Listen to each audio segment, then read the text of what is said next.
ما يهددنا حتى واحد ولا يسبنا حتى واحد، اللي بغى يسب ولا اللي بغى يندب ولا اللي بغى يهدد ما نتخلاش على الصحراء الغربية، يدوا حقهم ومن بعد نسمعوا الخير على بعضنا بعض. فيش التلفيق والأمور هذه وفي حتى أشقاء على حسنية يقول لك ودي فتحوا الحدود والصحراء. لا، الحدود ما تغلقتش على بال الصحراء الغربية، الحدود تغلقت لأسباب أخرى.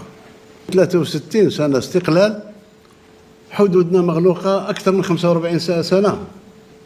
إذن الإنسان يتكلم بالواقع، لا تبغي تحل المشكل ما تنفق لي أكاديم، ما ننفق لك أكاديم.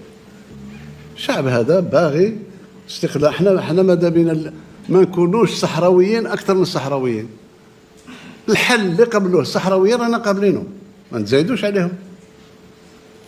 الحلول اللي ما قابلينها ما تفرضش عليهم، مادام أنا موجود في جوارهم ما نخلي حتى واحد يفرض عليهم.